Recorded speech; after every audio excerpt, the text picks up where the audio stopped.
Ladies and gentlemen, it's all going to unravel on October 1st, and let me explain why.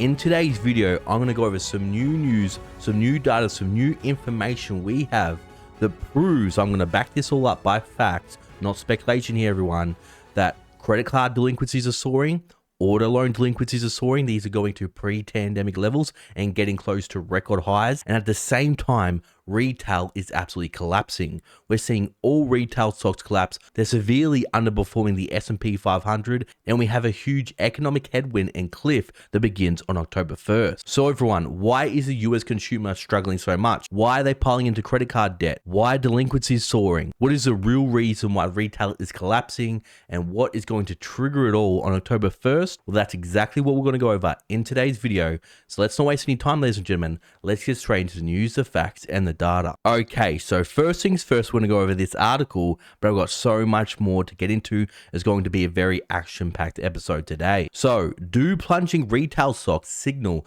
the US consumer is finally done? Well, what do you think, everyone? Spoiler alert, yes they are. So listen to this.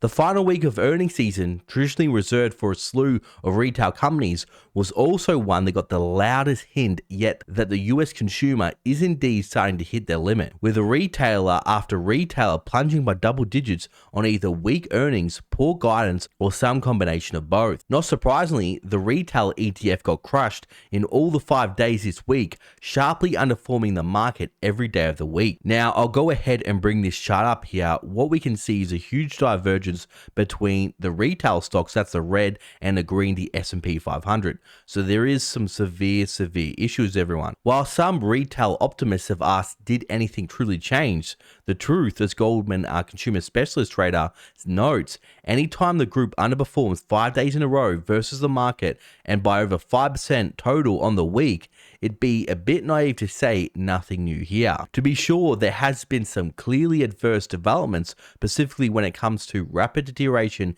in consumer credit, as highlighted in dismal earnings from Macy's and Nordstrom, that bear watching, especially with student debt payments set to resume in a couple of months. This trend will only get worse while the gradual phasing out of the $1 trillion deficit funded by Bidenomics stimulus. So there's a lot to unpack there, everyone. We can see retail after retail that announced earnings this week, like Nike, Dick's Sporting Goods, Macy's, Dollar Tree. They're all severely underperforming the market. And there's a big issue happening with retail right now that absolutely nobody in the mainstream media is addressing. Now, they also go on to warn about how consumer credit is taking a big hit. And I'm going to go into another report in a moment. The credit card delinquencies are hitting all-time highs, as well as auto loans too. What's really going to make this worse is in October, student loan repayments are going to resume. And that's going to be hundreds of dollars every month for these consumers. They're already broke, they're already piled into debt. And at the same time, they're going to have to pay these student loans, but they're simply not going to have the money there. So we're going to see delinquencies on auto loans and credit cards absolutely skyrocket. At the same time, people aren't going to have the money to spend on discretionary items with retail, so we're going to see the retail apocalypse get even worse. But what is a massive issue besides consumer for retail right now? Well, that's shrink, which is a nice word for theft. Theft, numerous companies spoke about this. Some were unexpected, that's Dick's Sporting Goods. Some were expected, ULTA, and some spoke about it as a reason for margin weakness. After just having done so last quarter, DLTR, what all companies had in common was all stocks traded down on this.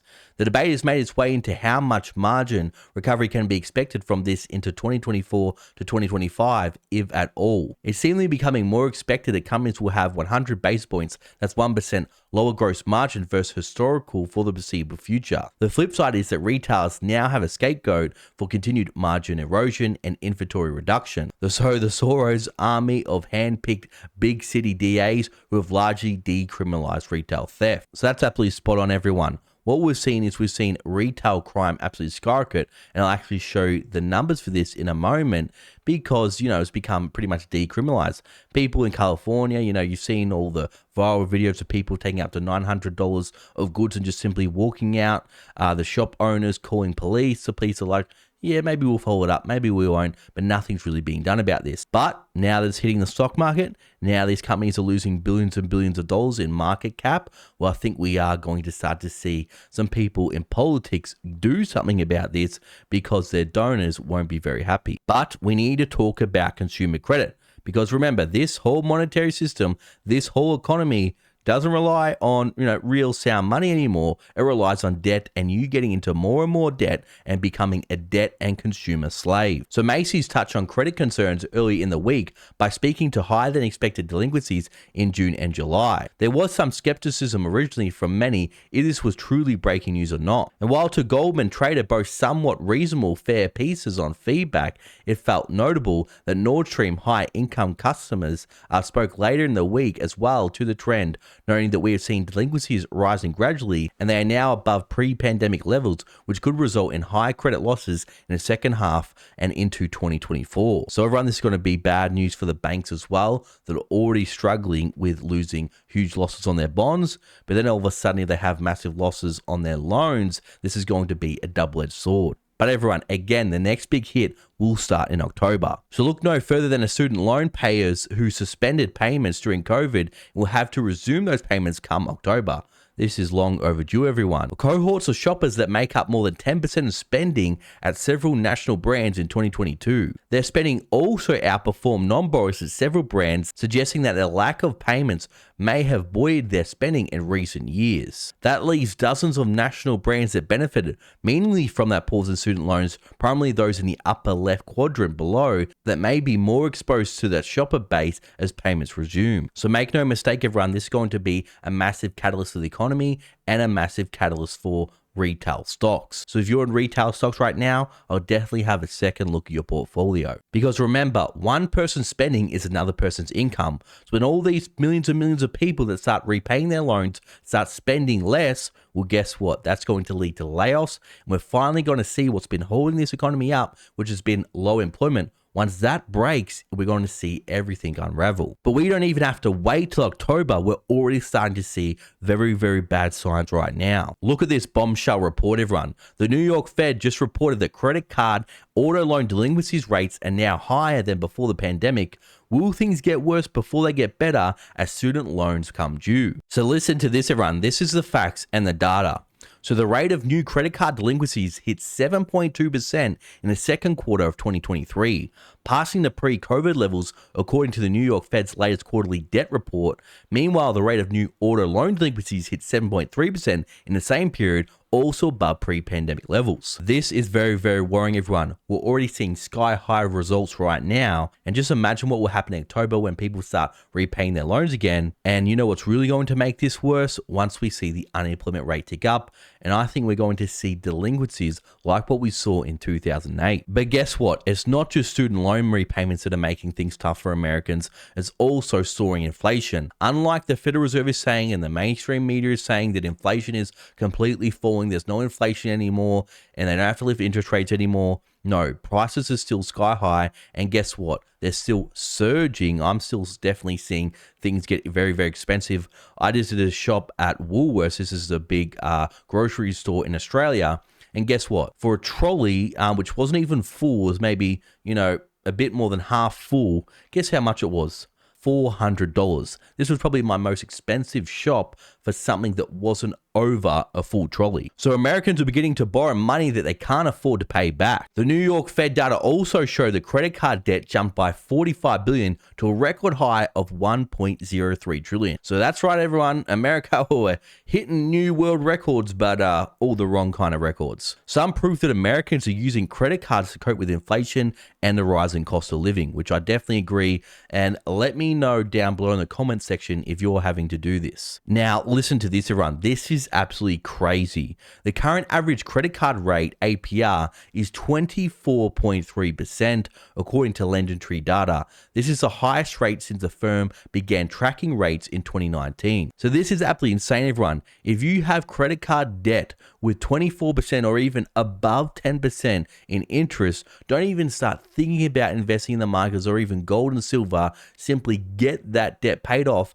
and you'll have a guaranteed return or savings of 24%. And you know what's great about saving money is it's not income, it's not money you've earned, it's money you saved, so you don't have to pay tax on it. If you earn 24% on an investment and sell it, guess what? You're going to have to pay taxes on those gains. Now, according to data from credit agency TransUnion, the average credit card debt per consumer rose in Q2 to $5,947, up from $5,733 in Q1. So this is definitely rising rapidly. Now, auto loans, and this is very, very worrying. Again, everyone, if you're doing what some of these people are doing by having a car payment above $1,000, what are you doing, everyone? I have to pull a Dave Ramsey here.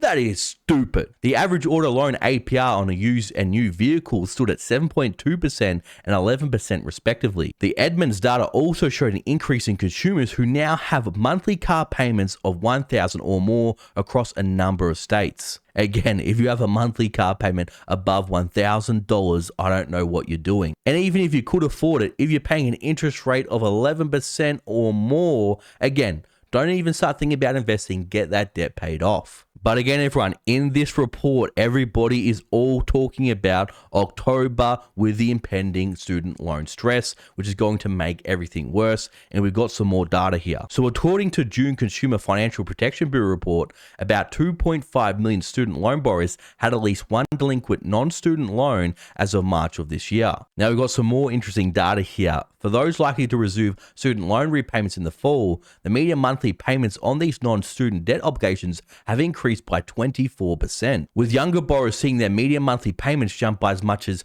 252% from $65 to $229. Again, people, this is absolutely insane and it's going to be a huge catalyst for the economy. Simply, a lot of Americans aren't going to be able to afford this. If Americans borrow more money and rely on credit cards to maintain their spending levels, that could potentially drive delinquency rates even higher. It won't potentially drive them higher, it 100% will. So everyone, I know what you're thinking, well, okay, what does all this economic jargon and data mean for you in simple terms? What this simply means is, everyone, the average US consumer, the middle class, has been destroyed by inflation, and now they've been destroyed by debt and high interest costs. The only thing that's prevented us from entering a severe recession or depression is a record low unemployment rate, but once people can't spend anymore, we're going to see the unemployment rate tick off. This will cause a domino effect. We're going to see the unemployment rate tick up even higher, and I think we will enter in a recession, or it will be started from the first quarter of 2024. So everyone, if you are in debt, again, get those debts paid off as soon as possible before you even start investing in the markets, because there is going to be some severe economic pain coming ahead, especially for the retail sector. But everyone, what do you think about all of this? Let me know down below. Now, for my loyal viewers and subscribers still watching, you're awesome. Thanks for watching. I'll see you all in the next video.